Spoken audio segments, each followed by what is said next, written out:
안녕하세요. 자, 오늘부터는 이제 모의고사 문제가 들어가는데요.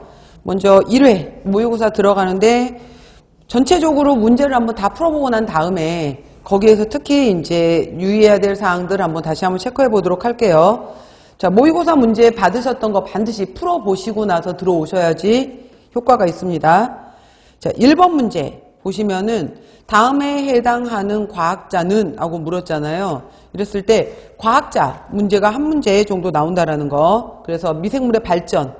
자, 토양에서 분리한 방선균으로부터 항생물질을 발견하였다. 방성균. 자, 이것이 그람 음성병원균. 이거 포인트도 알아놓으세요. 그람 음성병원균과 결핵균에 특히 억제 효력이 있음을 발견했다라고 했었잖아요. 그러면은 플레밍 같은 경우에는 페니실린이었었고, 한센, 그 다음에 이거는 알코올 발효, 왁스맨, 조셉 리스터 이렇게 나와 있는데, 방성균과 관련된 사람은 왁스맨이지 라고 3번을 찾아주시면 되겠고, 조셉 리스터 같은 경우에는 페놀산을 이용한 무균 수술할 때는 반드시 무균적으로 해보자 라고 1800년대 주장을 했던 조셉 리스터라는 사람도 있었고요. 자, 다음은 3번. 다음 2번에 보시면 곰팡이와 그 설명이 옳지 않은 것은 그랬었는데, 자, 1번 아스퍼질러스 플라부스라고 하게 되면은 간장독 일으키는 발암물질 중에서도 또 이제 식품위생학 포인트에서는 간장독 아플라톡신 맞죠? 뉴로스포라 같은 경우에는 잔항균류였었잖아요. 아스퍼질러스 페니실리움 모나스커스 뉴로스포라였었고, 뉴로스포라 시토필라는 베타카로틴을 통해서 바로 이제 잔항균류에 해당이 되는 것은 분생포자를 착생한다라고 했었고요. 여러 가지 효소 분비하더라. 근데 여기서는 특징이 베타카로틴이 더 중요했었죠. 그 다음 클라비셉스 프로프레라는 것은 바로 맥각독, 맥각균에 관련된 균주였었고요. 그럼 1번, 2번, 3번 맞고 4번 보시면은 푸사리움 곰팡이였었죠. 건부병 일으켰었던 푸사리움 글라미네럼이 있었고, 자, 완전 세대를 한다면은 잔항각이었고 보통 불완전 세대로 많이 넘어가더라 라고 했었어요. 벼의 키다리병의 원인균으로 식물 호르몬인 지베렐린을 생성한다 라고 했었는데, 여기에서는 바로 이거에 관련된 것은 푸사리움 중에서도 푸사리움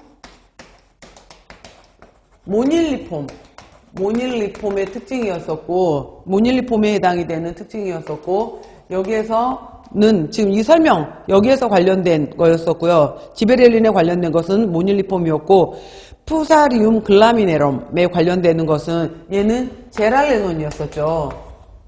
제랄레논에 해당이 되는 걸로 해서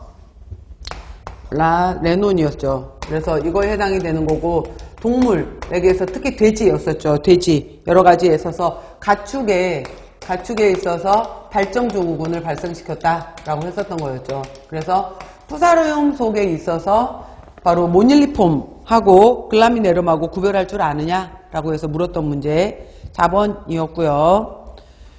그 다음 3번 보시면은 곰팡이 생식 방법 잘 물어봐요. 자, 생식 방법에 대한 생명으로 옳지 않은 것은 그랬었죠. 곰팡이의 번식은 주로 포자에 의해서 이루어지고요. 균사의 격벽이 없고 유성생식이 발견되지 않는 균류를 통틀어서 불안정균류라고 한다라고 했었는데 얘가 틀렸네요. 그래서 곰팡이에 있어서의 바로 이제 격벽이 없다. 세텀 이렇게도 나왔죠. 격벽이 있다를 구별을 하게 되면서 없는 거에 해당이 되는 대표적인 것이 조상균류였었고요. 그 다음에 격벽을 갖고 있는 것들이 순정균류였었잖아요. 그리고 순정균류에서도 포자의 형태에 따라서 바로 이제 잔항포자, 그 다음에 담작포자가 있었고, 그 다음에 불완전 균류에 해당이 되는 걸로 나누었었는데, 여기서도 전부 다 유성, 생식, 무성 쭉 있었는데, 불완전 균류는 딱히 분명히 격벽은 있지만은 무성생식, 그러니까 유성생식 과정을 정확하게 알지 못하는 것을 불완전 균류라고 했다라고 했던 특징이 있었죠. 그래서 여기에서는 바로 불완전 균류는 어느 부분이 틀렸냐, 균사의 격벽이 있다, 순정 균류에 해당이 되니까 2번이 옳지 않은 거. 잔항포자의 잔항과의 형태에 따라서 완전히 잔항, 포자를 형성을 했었을 때 여기에서 잔항포자를 형성하는 시기에 따라서 포자가 완전히 덮여있는 폐자기, 포자가 살짝 이렇게 열려있는 피자기, 완전히 열려있었던 나자기, 이렇게도 구별했다라는 것도 있었고요. 유성생식이라는 것은 보통 이제 세포와 세포 간의 원형질 융합, 그 다음에 그 사이에서 핵이 융합을 하게 되고 결국은 이제 모세포가 나누어지는 감수 분열을 거쳐서 포자가 생성되는 기본 과정을 우리가 유성생식이라고 한다. 자, 3번에 2번이 되겠죠. 그 다음 4번 보시면은 그람 염색성과 세포벽의 구조에 대한 설명으로 옳지 않은 것은 그랬죠. 그래서 세균에 있어서 그람 염색법, 세포벽, 여기 문제에서도 세포벽에 대한 구조 굉장히 중요하죠. 자, 테이코산의 경우에는 그람 양성균에서만 발견되는 물질로 맞아요. 포스페이트, 인과 결합된 글리세롤 또는 리비톨의 중합체이기도 하다. 일단 넘어가요. 테이코산은 펩티도글리칸 표면 전체에 걸쳐서 존재하면서 정기적으로 음성을 띠게 하더라. 맞아요. 그람 음성균이라고 물어봤어요. 그람 음성균의 외옆, 바깥쪽은 두 개의 층으로 구성된 이중막 구조로 자, 친숙기가 안쪽으로 소숙기가 바깥쪽으로 배열된 상태이다 라고 했었고요.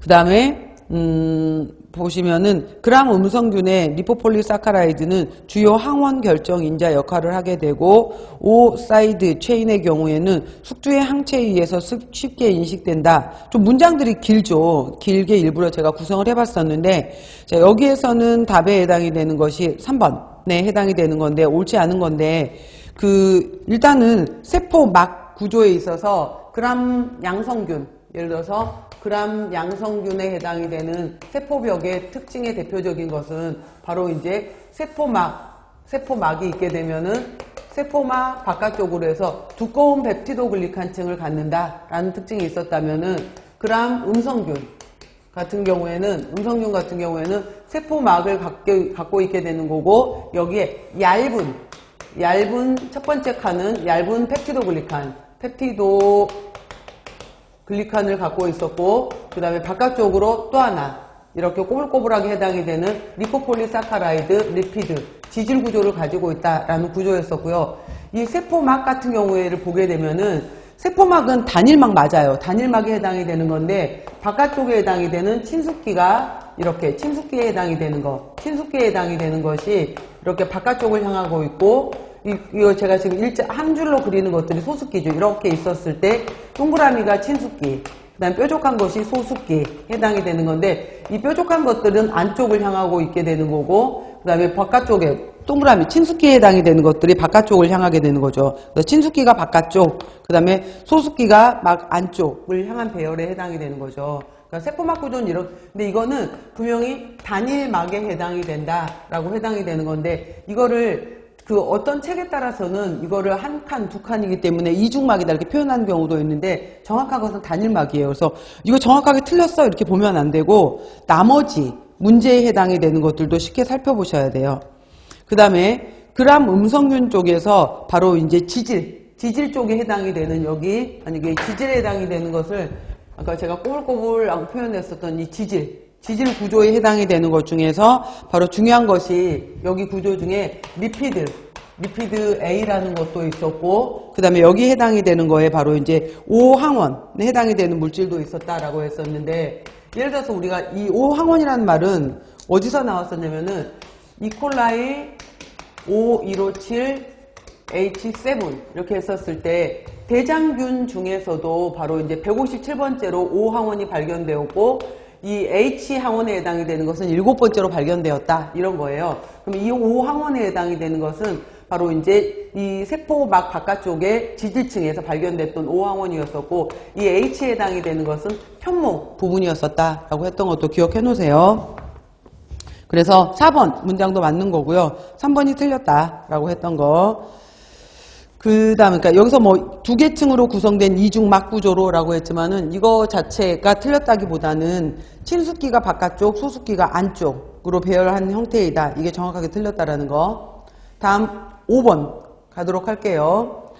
박테리오파지, 파지는 바이러스였었잖아요. 바이러스 중에서 세균한테 붙은 것을 박테리오파지라고 해요. 박테리오파지의 증식과 그 예방대책에 관한 설명으로 옳지 않은 것은 그랬어요. 자, 파지가 증식한 다음에 그 부유액을 한천 평판배지에 옮겨서 배양을 하게 되면은 파지가 있었던 부분에 투명반, 플라그, 그러니까 며칠 후에 용균, 녹여버린 반이다, 반점이다 라고 해서 이 얘기라는 거죠. 이렇게 배지가 이렇게 있게 되면은 배지에 미생물이 이렇게 증식이 있게 되면은 이 파지가 있었던 부분에 해당이 되는 부분에서 이렇게 바로 이제 이 자리가 이렇게 비어버리는 거, 그 주변에 해당이 되는 데가 이렇게 투명하게 비어버리는 형태에 해당이 되는 투명반, 용균반을 나타낸다. 아, 파지가 증식했구나 라는 걸 볼 수 있다라는 거죠. 그 다음 소수의 파지를 세균에 흡착 감염시킨 후 한 주기의 증식막 일어나도록 한 것을 1단 증식 주기로 한다라고 하게 되는데 이건 이런 게 있어요. 그러니까 얘도 유독이, 대수기 이런 식으로 해서 얘네들, 그러니까 파지의 증식은 이런 식으로 한 층으로 일어난다라고 해서 박테리오파지를 1단 증식을 한다 이렇게 보는 그래프도 있어요. 참고로 알아놓으시고요. 1단 증식 주기. 자, 옳지 않은 것은 그랬죠. 그러면은 여기 이름에서처럼 박테리오파지라고 했기 때문에 박테리오파지라고 했잖아요. 그러니까 얘는 이 바이러스, 붙어서 증식하는 바이러스에 해당이 되는데 어디에 붙었느냐라고 했으니까 세균에 붙어서 세균을 숙주로 이용한다 이 말이잖아요. 그러니까 얘는 세균이 관여하는 바로 발효에만 문제를 영향을 일으키는 거예요. 그래서 자 보시면은 파지는 하고 물었어요. 크게. 동물, 식물, 질병의 원인이 될 뿐만 아니라 맞아요. 그래서 담배 모자이크 병에 해당이 되는 것은 식물이었잖아요. 담배 그 잎에. 동식물의 질병의 원인이 될 뿐 아니라 여기까지 맞아. 그런데 아세톤 부탄올 같은 경우에는 특히 클로스트리디움 속이 많이 관여를 해요. 클로스트리디움 속 세균. 아밀라제 뭐 이러한 것들도 일부 뭐 바실러스, 아스퍼질러스 이러한 세균. 그 다음에 치즈 발효 같은 경우에도 뭐 여러 가지 세균들이 관여를 할 수 있고요. 뭐 프로피온 상균이란 세균. 그 다음에 알코올의 경우에는 항생물질 등의 발효 생산에 영향을 미친다라고 했었는데 항생물질도 방성균이라든지 세균이 관여하는 항생물질도 있거든요. 근데 여기서 바로 함정에 해당이 되는 것이 알코올이었던 거예요. 근데 알코올 발효는 주 발효 물질에 해당이 되는 것이 효모였기 때문에 얘는 박테리오파지하고 관련이 없어요. 그죠? 그래서 바로 여기에서 이 알코올 때문에 틀렸다라는 것을 알아놓으시면 돼요. 3번.